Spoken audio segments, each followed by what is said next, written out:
படிக்காத குடும்ப தொழிலை செய்ய உனக்காக விஸ்வகர்ம யோஜனா திட்டம் இருக்கு, அதெல்லாம் நீங்க கைவிட்டுறாங்க. வேற மாதிரி என்ன அழகா பேசுறாங்க, எப்படி நம்மளை திரும்பவும் ஜாதி அடிப்படையில குலக்கல்விக்கு கொண்டு போறாங்க இந்த பிஜேபி அப்படிங்கிறத இந்த வீடியோல பார்க்க போறோம். வாங்க ஃப்ரெண்ட்ஸ், வீடியோவில் பார்க்கலாம்.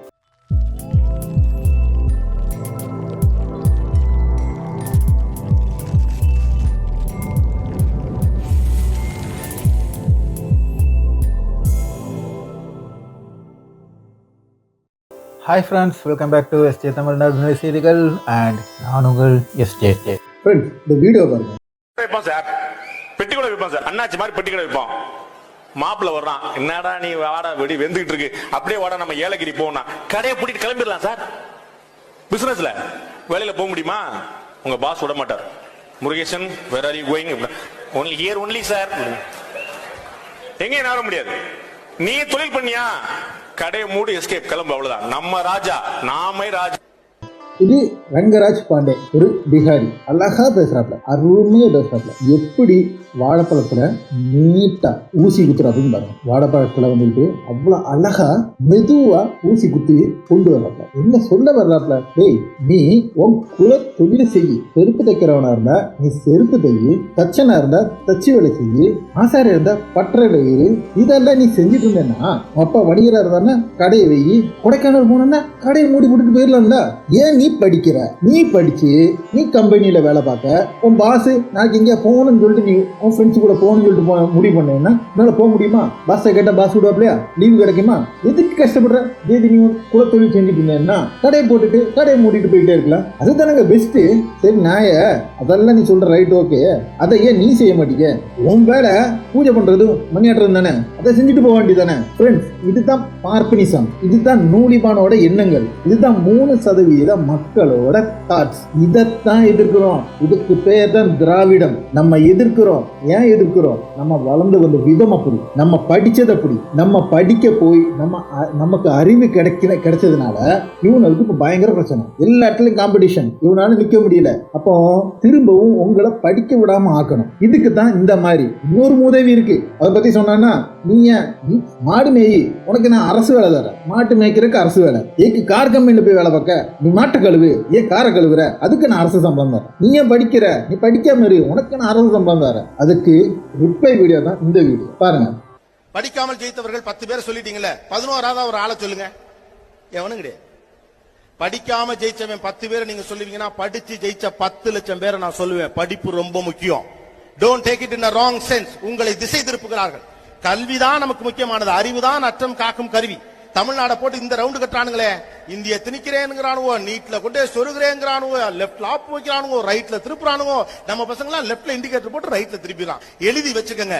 இன்னும் ஒரு பாத்தீங்களா ஃப்ரெண்ட்ஸ், நீ என்ன கோபிநாத் திராவிடம் இவ்வளவு அழகா சொல்றாப்ல.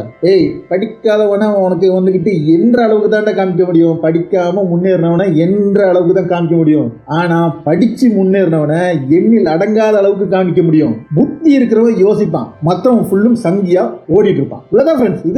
இதுதான் வந்துகிட்டு லைஃப். மூளை இருக்கிறவன் திராவிடனா ஓடிட்டு இருப்பான், அவன் வேலையை பார்த்துட்டு இருப்பான், அவன் முன்னேறிட்டு இருப்பான். மற்றவன் சங்கியா செத்துட்டு இருப்பான். அவனுக்கு என்ன 200 ரூபா வீட்டை போட்டோமா, காசை வாங்கினோமா, கொடுக்கறதுக்கு இத்து போன அண்ணாமலையில இருந்து எல்லாரும் இருப்பாங்க. பரப்பு பரப்பு பரப்பு, பொய்ய பரப்பு. அதுக்கு ஒரு மிகப்பெரிய அஜெண்டா. இவங்க செய்யறது வந்துட்டு ஒரு மிகப்பெரிய அஜெண்டா. அதாவது நான் இருக்கிறது 3% தான், ஆனா நான் ஆளு மேல இருக்கணும், மற்றவன்லாம் எனக்கு அடிமையா இருக்கணும். அந்த அடிமைத்துக்கு ஒவ்வொரு படிப்படியா ஜாதி பேரை வச்சு, நீ அவனுக்கு அடிமை, அவன் அவனுக்கு அடிமை, அவன் அவனுக்கு அடிமை, எல்லாரும் சேர்ந்து எனக்கு அடிமை. அப்ப இத அப்படியே கொண்டு போனா மட்டும்தான் நீங்க அடிமையா இருக்க முடியும். அவன் மேல கொளுத்து தின்னு கொளுத்து உட்கார முடியும். உங்களை வச்சு தின்னு கொளுத்து உட்கார முடியும். இதுல நம்ம விழுந்தான்னு வச்சுக்கோங்க, நம்ம லைஃப் போச்சு. அவனுக்கு பிளஸ் தான், மைனஸ் ஃபுல்லா நமக்கு மட்டும்தான். அதனாலதான் நம்ம வந்துகிட்டு திரும்பவும் கத்துறோம், திராவிடனா இரு, திராவிட மக்களா இரு. திராவிடன்னு சொன்னா தமிழ் மட்டும் இல்ல, தமிழ், தெலுங்கு, மலையாளம், கன்னடம் சேர்ந்ததுதான் திராவிட நாடு, தமிழ் ஈழம் சேர்ந்ததுதான் திராவிட நாடு. இவன் எல்லாம் வந்துட்டு திராவிடம் கிடையாது அப்படிம்பான். நான் தமிழனை மட்டும் அப்படிமா, எல்லாரும் தமிழன் அப்படிமா. ஆனா அவன் கட்சி கூடுதல் பேசுமா, அவன் சாதியை உயர்த்தி பேசுவான், மற்றவனா சாதி பேர் சொல்லி தட்டி பேசுவான், தாழ்த்தி பேசுவான், சாதி பேர் சொல்லி ஒதுக்கி வைப்பான். நீ என்ன எனக்கு மேல வளர்ந்து விட கூடாது அப்படின்பாப்ல, அப்படி நினைப்பாப்ல. அதுக்கான எல்லா வேலையும் செய்வாப்ல. இதெல்லாம் தான் மக்கள். இதை புரியாம நம்ம நடக்கிற வர நம்ம முட்டாளாதான் இருப்போம். இவங்களுக்கு எப்படியாவது தமிழகம் வந்துக்கிட்டு படிச்சு முன்னேறுங்க. தமிழ்நாடும் சரி கேரளம் சரி படித்து ஓரளவுக்கு படிச்சு முன்னேறி வந்துட்டாங்க. அவன்கிட்ட போய் எவனுமே வந்துட்டு இங்க இருக்கிற யாருமே மேக்ஸிமம் வந்துக்கிட்டு ஜாதி பேர் போட மாட்டான். இந்த ஜாதி பேர் போடுறவங்க எல்லாருமே வந்து முட்டாள். பேர் மட்டும்தான் வைக்கணும். பேருக்கு பின்னால் ஒரு வால் இருக்கு. அந்த வால் அவசியமே இல்லை. குரங்குக்குள்ள வால் மாதிரி அந்த ஒரு வால் அவசியமே இல்லை. அந்த எதுக்கு அந்த அவசியம்? அந்த வால் எதுக்கு நமக்கு ஒரு அவசியமே கிடையாது. இவனுங்க அந்த வாழை பிடிச்சிட்டு தான் தூங்கிட்டு இருப்பாங்க. நம்ம அந்த வாழை நீட்டி கொடுத்தாலும் தூங்கிட்டு இருப்பாங்க. அந்த வாழை இல்லாம நடந்துட்டு மனுஷனா நடந்துருவாங்க. ஏன் குரங்க நடக்கணும்? மனுஷனா நடங்க. நம்ம பேரை மட்டும் வச்சுட்டு நடங்க. இதெல்லாம் தான் நமக்கு வந்துகிட்டு பெரியாரும் அண்ணாவும் பத்து தந்தது. அதை நம்ம பிடிச்சி போயிட்டு இருந்தாங்கன்னா எந்த ஒரு நாய் நம்மளை ஒன்றும் செய்ய முடியாது. நம்மளோட முன்னேற்றமா போயிட்டே இருக்கும். நம்மளை பார்த்து எல்லாரும் பயப்படுவாங்க. அதனால எந்த காரணம் வச்சாலும் தயவு செய்து படிக்கிறத விடாதீங்க. பிள்ளைங்களை படிக்க வைங்க. முடிஞ்ச அளவுக்கு படிக்க வைங்க. கஷ்டம் எதுவா இருந்தாலும் உங்க கஷ்டம் உங்களோட படிக்க வைங்க. பிள்ளைங்களை படிச்சு 4 அறிவு பகர்த்தி கொடுங்க. அப்பன்னா அவன் நாளைக்கு நல்லா இருப்பான். அவன் குடும்பம் நல்லா இருக்கும். இன்னைக்கு சில சமயம் வந்துக்கிட்டு என்னடா நம்மளை படிக்க வைக்காங்க, படிங்காங்க, தொந்தரவு பண்றாங்க அப்படிங்கிற மாதிரிலாம் நினைப்பான். ஆனா நாளைக்கு ஒரு வேலை கிடைச்சி ஒரு இடத்துல இருக்கும்போது அவன் வந்து யோசிப்பான். 4 பேர் மாதிரி நமக்கும் பேச முடியுது, 4 பேர் மாதிரி நமக்கும் எழுத முடியுது, அவங்க மத்தியில நம்ம நிக்க முடியுது அப்படிங்கிற ஒரு இதை கொண்டு வந்தது இந்த படிப்பு தான் அப்படிங்கிறது புரியும்போ நம்ம அப்பா அம்மா நமக்கு நல்லது செஞ்சு தந்திருக்காங்க அப்படிங்கிற அளவுக்கு யோசிப்பாங்க. இந்த வீணா போன நூலிபாங்குள்ள பேச்சை கேட்டுக்கிட்டு குலத்தொழிலுக்கும் அந்த மோடியோட அந்த விஸ்வகர்மா திட்டத்துக்கு கீழே தயவு செய்து போய் விழுந்துடாதீங்க. மக்களை நம்ம மக்களை படிக்க வச்சு நம்ம முன்னேற வழியை பார்ப்போம். ஓகே ஃப்ரெண்ட்ஸ், அடுத்த ஒரு நல்ல ஒரு வீடியோ உங்களை சந்திக்கும் வரை உங்களிடமிருந்து விடைபெற்றுக் கொள்வது உங்கள் எஸ்டே.